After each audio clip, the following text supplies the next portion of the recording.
Astro సిండికేట్లో మీ personal and business promotions కోసం కింది నెంబర్కు కాంటాక్ట్ చేయండి.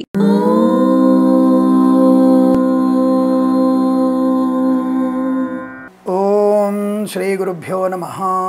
హరి ఓం. దదిశంకతుషారాభం క్షీరార్ణవసముద్భవం నమామి శశినం సోమం శంభోర్మకుటభూషణం. అందరికీ నమస్కారం. ప్రశాంతతకి, అనుకూలతకి, ఆనందానికి, సుఖానికి ప్రతీక అయిన వాడు చంద్రుడు. అయితే ఈ రోజున మనము 15/12/2024 ఆదివారం రోజున మనం ఒక విశేషమైనటువంటి ధను సంక్రమణ గురించి చెప్పుకున్నాం మనం. అది రవి మార్పు. ఈ రోజున మరి చంద్రార్క యోగం, అంటే చంద్రార్క యోగం అంటారు ఇవాళ రోజున. హేమంత ఋతువులో మార్గశిర మాసంలో పౌర్ణమి రోజున మృగశిర నక్షత్రంతో, ఎందుకంటే మార్గశిర మాసంలో పౌర్ణమి ఈ మృగశిర నక్షత్రం అప్పుడే రావాలి, అది ఈ రోజున వచ్చింది కాబట్టి దీన్ని చంద్రార్క యోగము అంటారు. ఇది చాలా విశేషమైంది.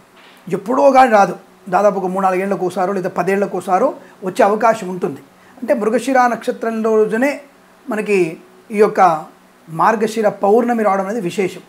అది చాలా తక్కువగా వస్తుంది. ఒకరోజు అటు ఇటు వస్తుంది, ఒకరోజేమో పౌర్ణమి వెళ్ళిపోయిన తర్వాత వస్తుంది, ఒక రోజునేమో పౌర్ణమికి 2 రోజులు ముందుగా వస్తుంది. ఇప్పుడు కార్తీక మాసంలో కృత్తికా నక్షత్రం రోజునే పౌర్ణమి రావాలి, కానీ రాదు, ఆ రోజు అటు ఇటు ఉంటుంది. అందుకే మనకి లీపు సంవత్సరాలు వస్తూ ఉంటాయి మధ్యలో. అందుకే ఫిబ్రవరి మాసం ఒకసారి 26 రోజులే వస్తుంది, ఒకసారి 28 రోజులు వస్తుంది, ఒకసారి 29 రోజులు వస్తుంది.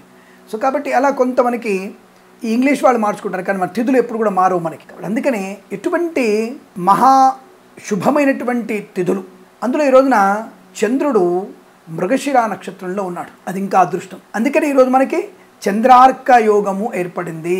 ఈరోజు నిజం చెప్పాలంటే ఉపవాసం ఎక్కువ, అంటే నక్తముగా ఉండాలి వాళ్ళకి. అంటే ఈ తిథుల ప్రకారంగా ఈ తిథిని బట్టి కొంతమంది ఉపాధి ఉంటారు. పాడ్యమి రోజున 1 ముద్ద, విధి రోజు 2 ముద్దలు, తదియ రోజున 3 ముద్దలు అలా తిని ఈ చంద్రకళల ఉపవాసం ఉంటారు, కొంతమంది నక్తంగా ఉంటారు కొంతమంది. అటువంటి వాళ్ళు కూడా ఇటువంటి నక్తాన్ని మళ్ళీ పాటించే ప్రయత్నం చేస్తారు. దానివల్ల వాళ్ళకి ఆర్థిక, ఆనంద, ఆరోగ్య లాభాలు పొందుకుంటారు. అదొక వ్రతం, ఈ చంద్రకళల వ్రతం అంటారు దాన్ని. ఇప్పుడు మనకి చంద్రార్క యోగము అంటే ఏమి చేయాలి అంటే, చాలామందికి జన్మజాతకాలలో శుక్రుడు రాహు కలిసి ఉన్న, కుజుడు రాహు కలిసి ఉన్న, 1, 2, 4, 7, 8, 12 స్థానాల్లో కుజుడున్న, ఎక్కడి నుంచి?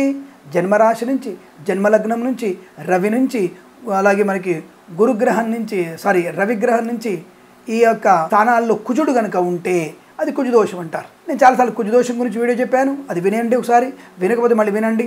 కుజదోషం ప్రతి ఒక్కళ్ళ జాతకంలో ఉంటుంది. రజస్వలాపూర్వం వివాహం కోసమే కుజదోషం చూడాలి, తర్వాత చూడాల్సిన అవసరం లేదు. ఆ విషయాన్ని గుర్తుపెట్టుకోండి. ఇది మనకి రామాయణ గ్రంథాల్లో ఉంది, నారద సంహితలో ఉంది, నారద పురాణంలో ఉంది, పద్మపురాణంలో ఉంది విషయం. కుజదోషం అనేది వివాహానికి పూర్వం మాత్రమే, అంటే రజస్వల పూర్వ వివాహానికి మాత్రమే కుజదోషం చూడాలని స్పష్టంగా చెప్పబడింది. సరే, మన వాళ్ళు ఇక అందరూ పండితులే కదా, మహాపండితులు కుజదోషం చూడంగానే, జాతకం చూడంగానే కుజదోషం ఉంది, కాలసర్పదోషం ఉంది, పితృదోషం ఉంది అని చెప్పే వాళ్ళు ఎక్కువ ఉంటారు.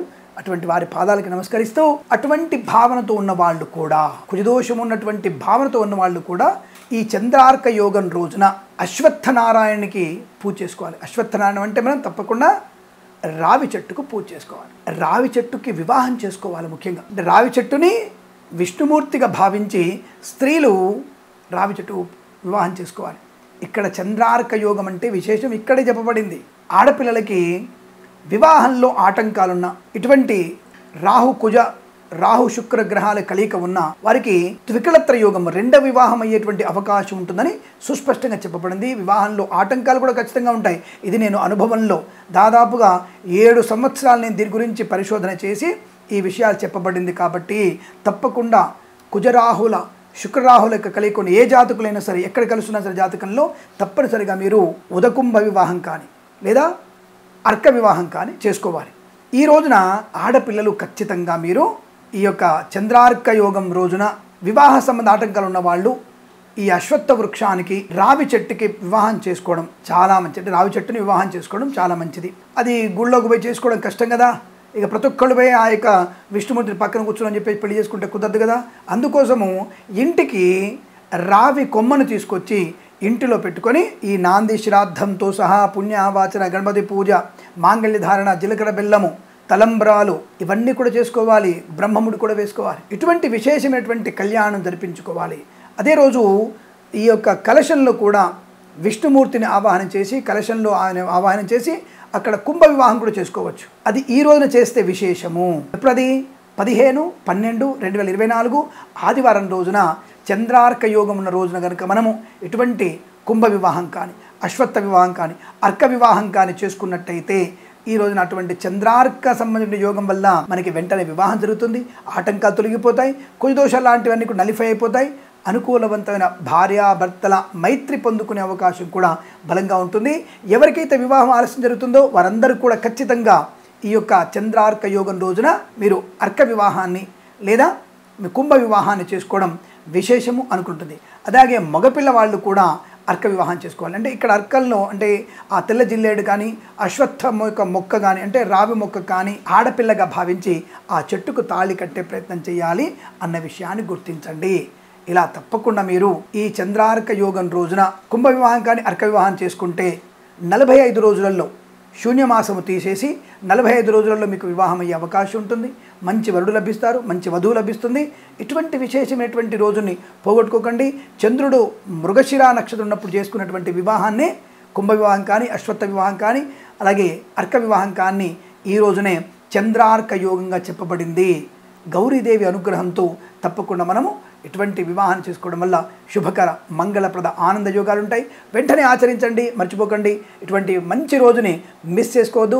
వెంటనే ఇంట్లో పెళ్ళవుతుంది, అనుకూలవంతమైన సంతాన ప్రాప్తి ఉంటుందని తెలియజేసుకుంటూ సర్వేజన సుఖినో భవంతు. ప్రేమతో మీ కిరణ్ శర్మ.